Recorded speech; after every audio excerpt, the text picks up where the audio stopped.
Memorial High School. Memorial High School. Memorial High School. Memorial High School.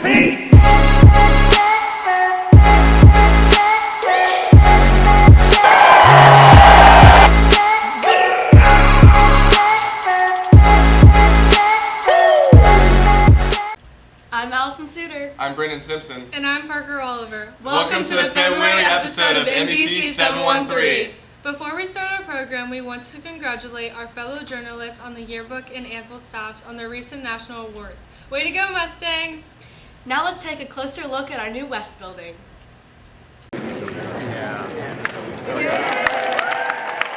Hi, I'm Joey Barkley with reporter Sophie Vogel with NBC 713. And after several years of planning and construction, Memorial's new West building is finally open.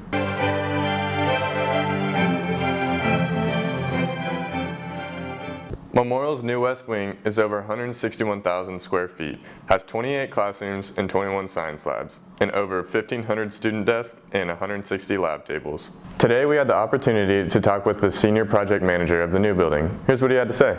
I'm an architect, and we do this often, but it's never easy. It's always a big process. There's a lot involved in it, so especially a building this big with this much impact to the school and the community. It's important to know it was a big process. There was a lot of community involvement, a lot of school district involvement. We had students involved during the design process, teachers, staff. We had a project advisory team that we talk about, which very open, transparent, a lot of involvement from everybody. So it really is a community designed effort, and so it turned out great, and we're real excited for it. Wow, I had no idea how much planning went into the new building. We also interviewed some students to see what they think about the school. My favorite thing about the new building is the cafeteria. I like the new stairwells. There's a lot more room, and the hallways are a lot bigger. I really like the design on the ceiling of the cafeteria. Yeah, I really like the new desks. It's cool how they can go together for group stuff, and the stairwell is really cool to look at. I really like the cafeteria. I feel like there's a lot more room to eat and more room to be with all your friends. Thanks guys. Now let's get some background information from the Director of Planning and Construction and the Principal Architect. From a district standpoint of view, it turned out extremely well. There was a massive amount of planning that took place prior to even breaking ground. And that planning not only included Hedwig Village, but also the Memorial High School campus staff, as well as many staff members around the district. The best part was on the very first day when the students came in, to see their faces when they walked in and just like, wow. It kind of set their expectations to higher education, and just the smiles on their faces made my day. And that's not even the finished product. Phase 1 of the master plan is scheduled to be completed by this summer, just in time for next school year. I'm Joey Barkley with reporter Sophie Vogel with NBC 713. Hi, my name is Dylan Lee, alongside reporting with James Klingberg for NBC 713, reporting on the newly added Gray's Coffee Shop. Today we'll be looking at what's on the menu and what went on behind the scenes to make it happen. Well, for the logo, I knew it had to be something that could be easily replicated, like on a cup, so I kind of aimed to make a coffee cup that could be easily identified and something that could be easily replicated over and over again. I made 4 designs in total. I think so. I think they made a good decision picking this one. So we're looking at right now at about $3 to $3.50 to be our target when it comes to pricing. We want to be competitive. We know students have options to go a lot of different places, including that's around us. And so we are prepared. There's going to be a lot of little things we're going to be trying to implement along the way. Again, with our pre-ordering program that we may eventually have, we're going to look to try to find different ways to try to make this at ease for the students. A soft opening where they're just trying to figure out what the kids want, what they like. I think, actually, I would love it to see it open kind of throughout the day, through the lunches, all morning until the end of the last lunch. So we even talked about the possibility of maybe having even student volunteers or parent volunteers that help work the coffee bar. The machine itself is amazing. So it's this machine that really can make a frappuccino, a cappuccino, a caramel macchiato, any kind of the flavors. We have all the sugar-free flavors that fit within the guidelines of the federal guidelines for cafeteria. You know, many times kids will just walk across the street to Starbucks and get a caramel macchiato. So our goal would be have the kids get it for a little bit cheaper, good quality here, and have it here too. So that's sort of I think the vision of the whole thing. For NBC 713, we're Horsepower Jobs News. I'm James Klingberg, alongside with reporter Dylan Lee. Thanks for watching. Did you know that you can also use your lunch account to pay at Gray's? That's great news. Speaking of great news, Allison, congratulations to you and all the MHS cheerleaders for making it 3rd in national ranking. Thanks. It took a lot of practice and hard work. Next, our MVC 713 reporters interviewed some other hardworking athletes.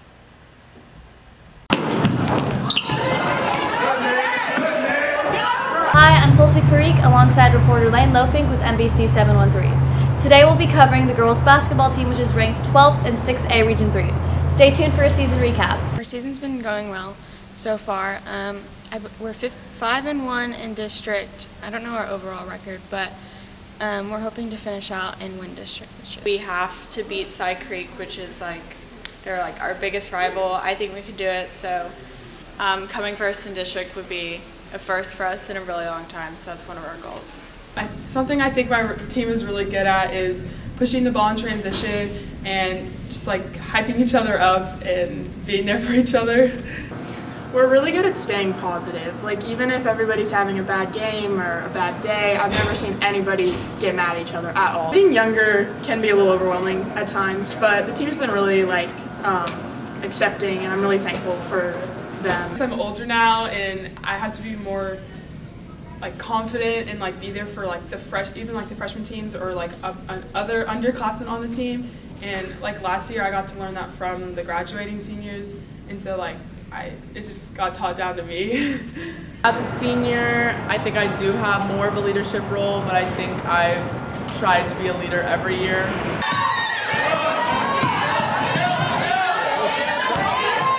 The highlight of the season for me is probably our Austin tournament.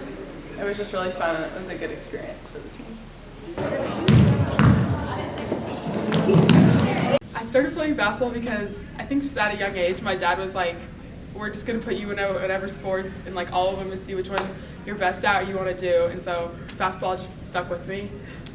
I started playing basketball because my brother, his name's Ben, he's 4 years older than me, and he played his whole life, and I always kind of wanted to be like him, so I played for him.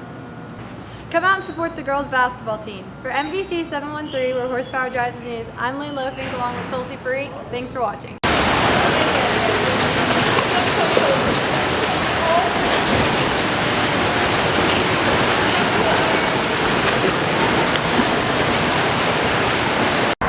Hey Mustangs, today my partner Preston Moore and I are going to be interviewing swim team students about their recent win at the district swim meet. They have 8 students and 3 relays moving on. What's it like being a swim team captain? Well, it can be fun, but it can sometimes be kind of difficult with trying to manage everybody, but it's cool getting to know everybody and kind of see everyone grow and progress as the swim season goes. And the responsibilities that we have can sometimes take a toll, but eventually after a while you get used to it, and it gets easier as it goes. My experience being on the swim team is that it's fun. There's lots of camaraderie. It's not too difficult. It's a little cold sometimes, but other than that, it's a lot of fun. You should join. The swimming practices are just 2 hours of just intense training. We just go through it every single day, just do everything that we can.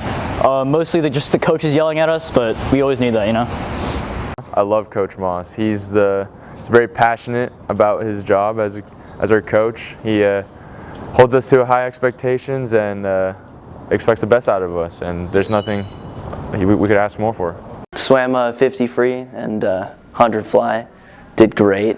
Got a personal best on my 50 free. It was 24.1 seconds, if any of you even know what I'm talking about.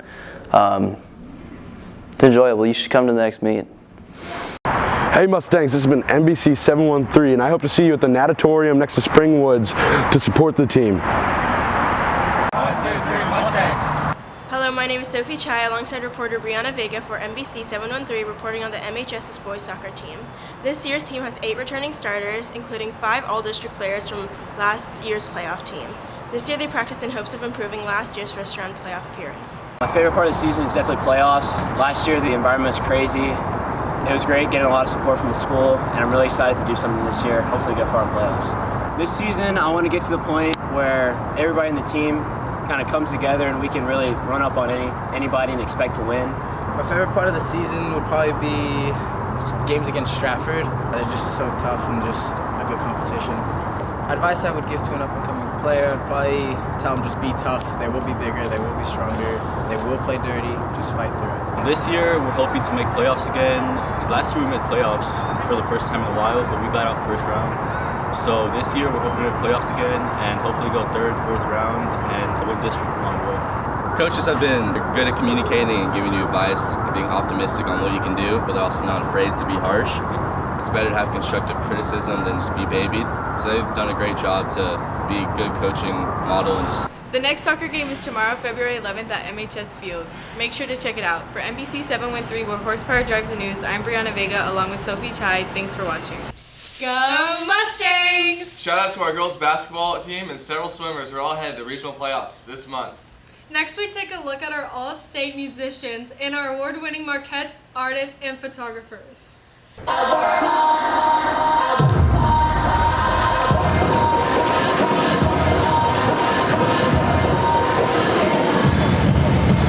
Hey Memorial, I'm Carson Lotz along with reporters Carolina Howger and Ava Rice-Dropper. Today we're going to take a look into the award-winning Marquettes and how they prepare for contest season. Last year they were overall grand champion and they're looking to do the same this year. In competition season, we're practicing the same dances the whole time. And instead of working towards a football game where we're just performing, we're working towards a competition where we compete against different schools for awards. I'm a historian for the Marquettes. And I'm the social chair for the Marquettes. Competition is different because the dances we're doing are harder and our practices are harder. A dance competition is basically what it sounds like. It's a big competition where you're dancing up against different schools in the area, and throughout the day you'll have different pieces. Like this year we have 3 or 4, and then you go, and then the other groups go, and then at the end of the day there's an awards ceremony. During a usual competition day, we get here to the school around 5 a.m. and get back around 11 p.m. There's different categories, like there's showmanship, and then technique, and just I think there's a choreography category. A tradition we have is the day before contest we'll have a team dinner. We all have overalls that we decorate. They're little short alls, and they're all super cute.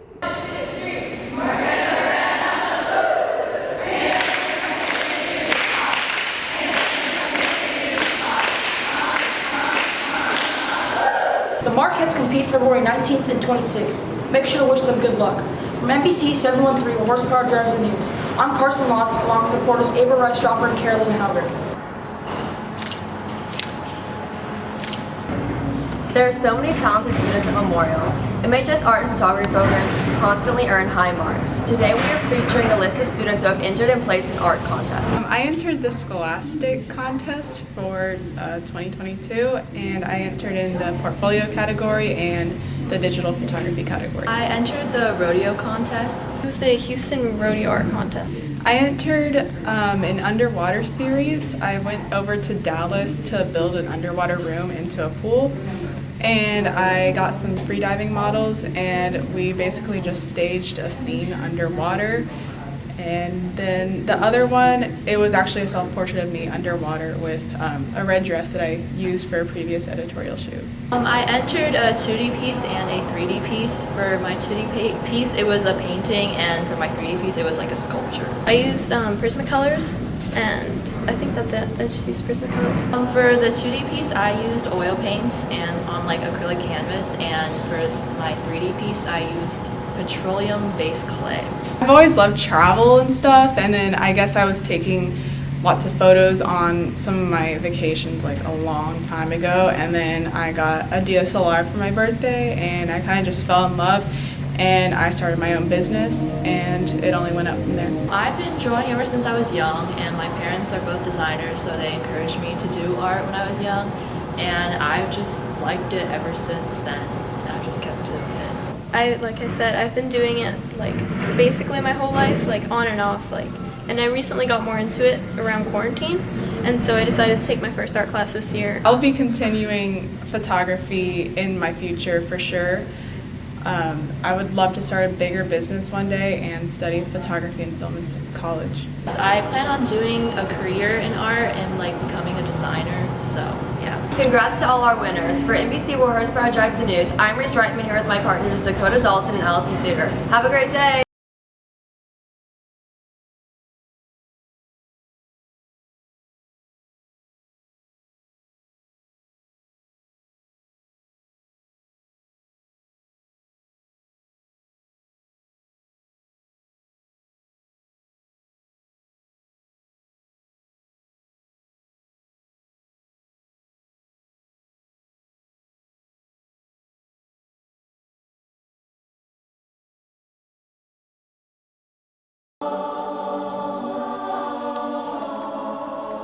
Gonzalez with NBC 713, and today we're going to interview students who have qualified for the All-State Music Competition. In All-State competition, students advance through 4 levels of auditions in the span of 4 months. Let's see how they're doing so far. All-State Music is this one competition where everyone's competing at each other to get into this one high prestigious choir in San Antonio. And I've competed in All-State 3 times. I've made it twice. It's a very prestigious process and very little people make it each year. I generally like competing, if not for the contest itself, just because I get to spend time with other choir people. I attended some camps over the summer and practices with the director. Favorite part probably be waiting with the other contestants, because we normally talk about the process and have fun, but also the actual process of auditioning and waiting for results. My favorite part about All-State is being able to spend time with friends that I'm close to and learning from others. Competition is a way for me to express myself, and I feel like through competition I could learn more about others as well as myself. I've competed in All-State for 3 years. I think in my sophomore year I got 8th chair, which was last year. My junior year I got 2nd chair, and this is my senior year and I got 5th chair. Next up, our band, orchestra, and choir All-Staters perform at the Texas Music Educators Association Convention, the largest music conference of its kind in the world.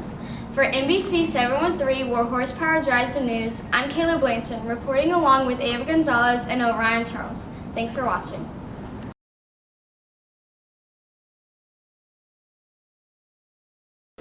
Also, congratulations to the MHS orchestra members who were selected to play at the State Music Convention. Juniors, listen up. Our next story may help you with college applications. And don't forget to show a little love to our fantastic teachers who write hundreds of college rec letters each year.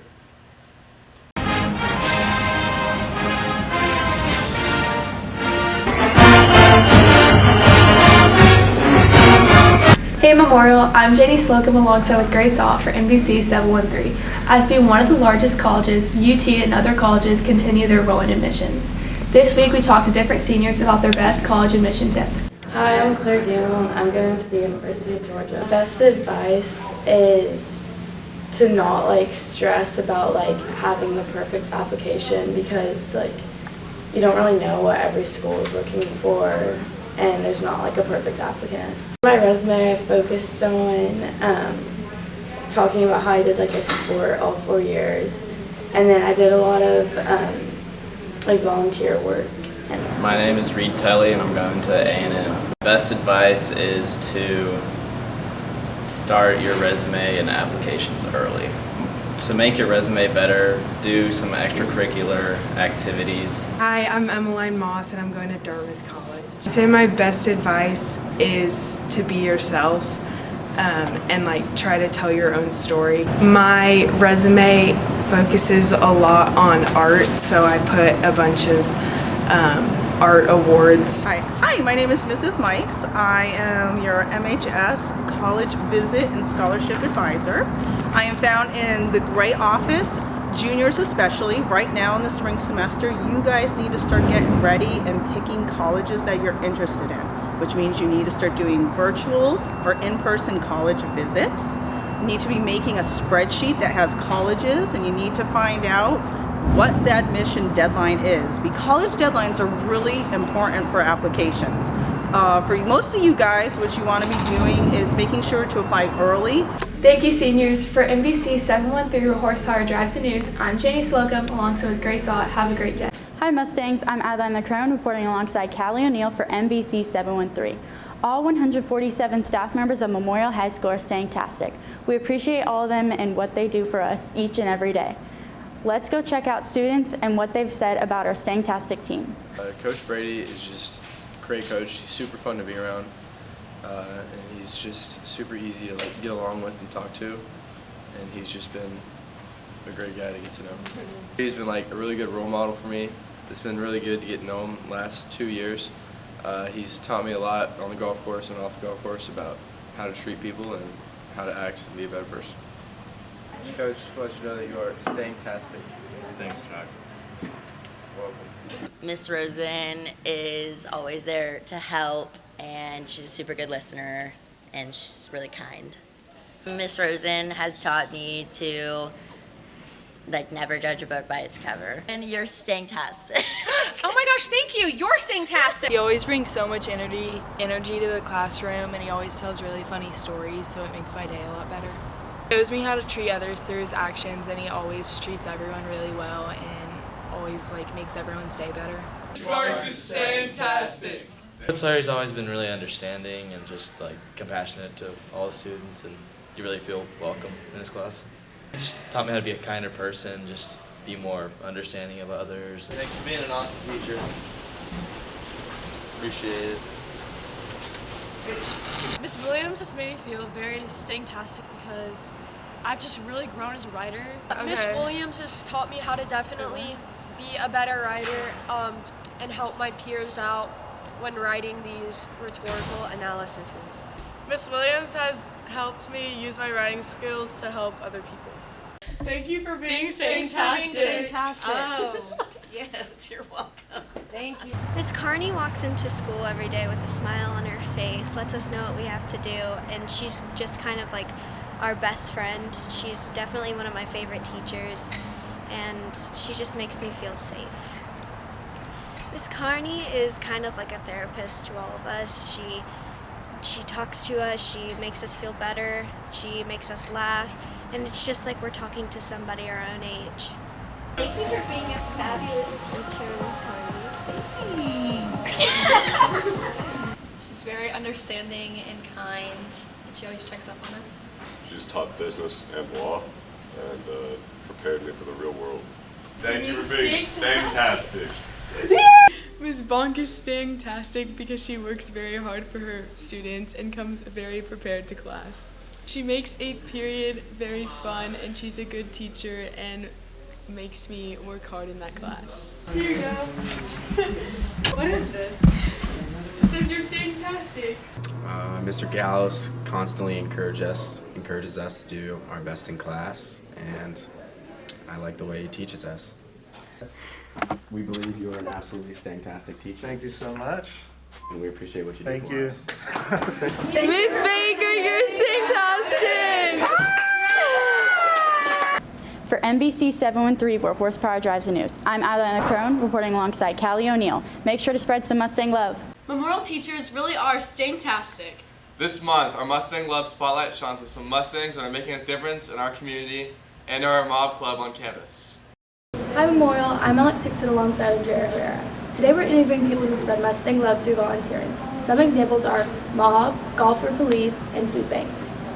MC for church, and we have a retreat every year where we go around Houston and give packaged meals and socks and clothes to the homeless that are scattered through downtown, and we also go to the food banks, and we'll take multiple hours out of our day to pack food for people. Put together a fun event, so like Bernie's Blues golf event. I love to golf, and I think a lot of people like to golf too, so put something fun that people would like to do and participate in and raise money for.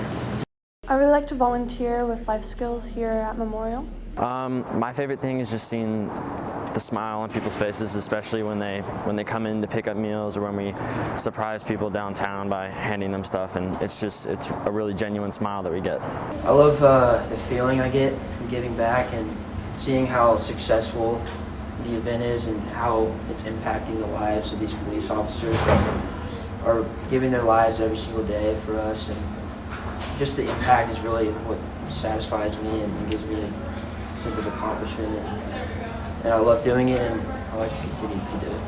Makes you feel good about yourself and that these kids have fun when you're with them.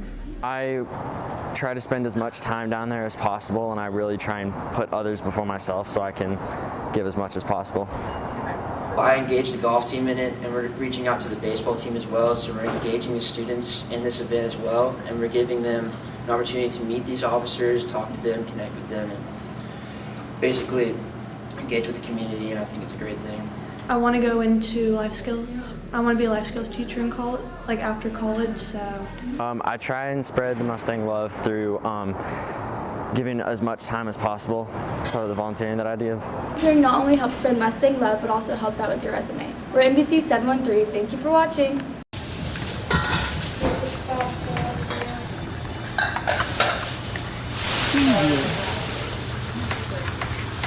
Hello, my name is Zach Gould, and behind the camera is Luke Wilson.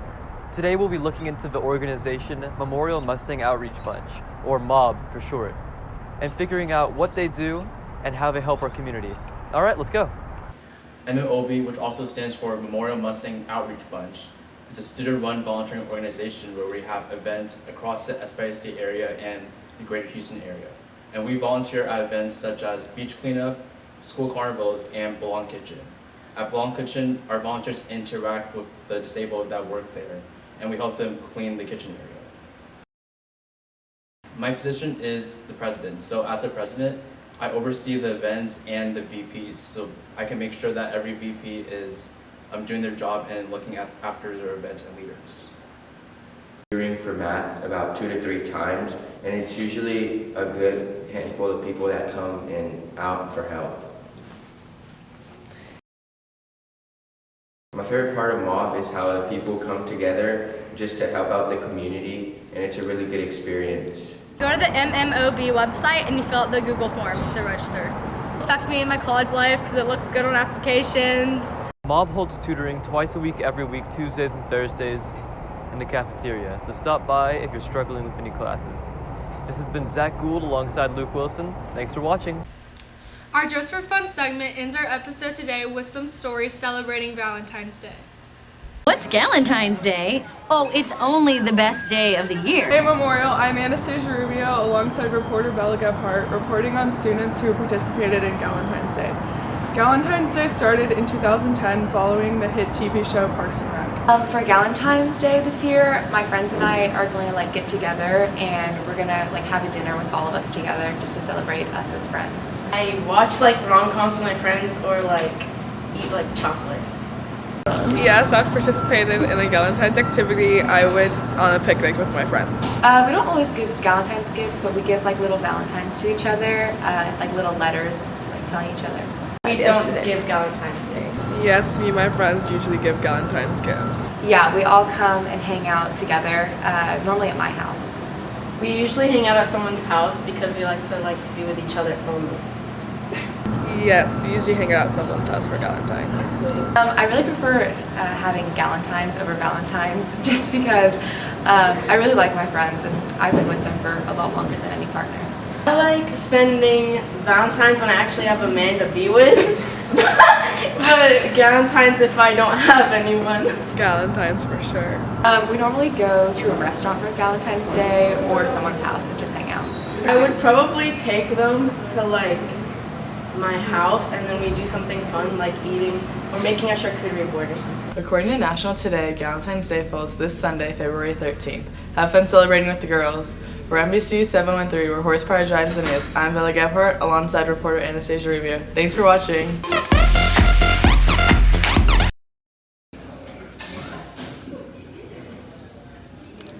Valentine's Day is one of the busiest days of the year for the restaurant industry. Today we went around interviewing couples asking where they are taking their Valentine's Day. Valentine's Day because we like to spend time together and eat food. Yeah.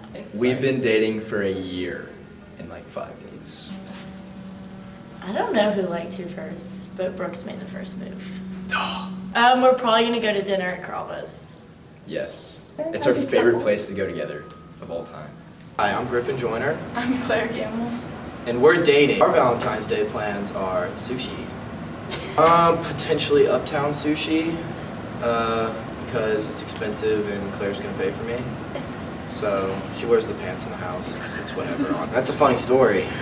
Claire actually made the first move. She shot her shot. Do you have any, ad-libs? No. I like Valentine's Day because you can get chocolate and stuff. Chocolate. Dating for 2 months. Hi, my name is Grace. I'm Harrison. And we're dating. We're probably gonna go to a sushi restaurant just because that's my favorite. Yeah. It was me. Shoot. It was him. Apparently it was me, but there's some controversy there. Been dating for about 9 months. Yeah, right around there. Around that time. My favorite thing about Valentine's Day is getting gifts. Oh. I don't know. I like flowers. That's my favorite. I'm Kelsey Jarvis. I'm Michael O'Shell. And we're dating. We're dating. Going to McDonald's, and we're gonna go to the playground at McDonald's for Valentine's Day. That's where we had our first date, so I thought it was like really perfect for Valentine's Day. Because it's a really fun day. I love Valentine's Day. I like it because I get presents. She made the first move. We have been dating for 3 years. Valentine's Day is just a few days away. Make sure to make your reservation for NBC 713. I'm Parker Oliver alongside Katherine Kettler, Kate Lichman, and Grayson Gardner. Happy Valentine's Day! So creamy. In 2021, over 36 million chocolate-shaped heart boxes were sold for Valentine's Day. I'm Christina Iturralde alongside reporter Annabelle Slocum for NBC 713. This month, we spoke to Memorial students and they tried different chocolate boxes, helping us find the best one. Alright, we're trying Valentine's Day chocolates. This is the cocoa truffle. This is the caramel. This, like a 6. I like the milk chocolate, but there's a little too much caramel. Now we are trying the Russell Stover chocolates. I'm gonna give it a 5 out of 10 because I don't like the coconut mixed with the chocolate. Very pretty box for the Ghirardelli chocolates. This is definitely a 10 out of 10. This is the best one. You should 100% give this to your Valentine on Valentine's Day. So good. Thank you, Blake and Cameron. Now on to help Clark and Nellie find a box for his Valentine. Every year, I go on a search for the best chocolates in town for my Valentine, Parker Barnett. So next we're gonna try the Hershey's Hearts Extra Creamy. It's pretty good. It's a little hard bite. This? It does not. It has a little more creamy flavor. Well, it's extra creamy. The one, probably a 6 out of 10. It was good. But So I think Parker Burnett deserves better. this one looks interesting. Wow, it's shaped just like a heart. Oh wow, this one is amazing. This has excellent presentation, flavor, everything. I think this one is the one I should give her. These are the very best chocolates in town. Happy Valentine's Day. There you have it. Ghirardelli's is voted the best chocolate box this year. We hope you all have a sweet Valentine's Day. I'm Christina Iturralde alongside reporter Annabelle Slocum for NBC 713, where horsepower drives the news. Whether you're celebrating with the girls Or have a date. we hope you have a sweet time. Signing off for NBC 713, where horsepower drives the news. I'm Parker Oliver. I'm Brendan Simpson. And I'm Allison Suter. Happy Valentine's Day!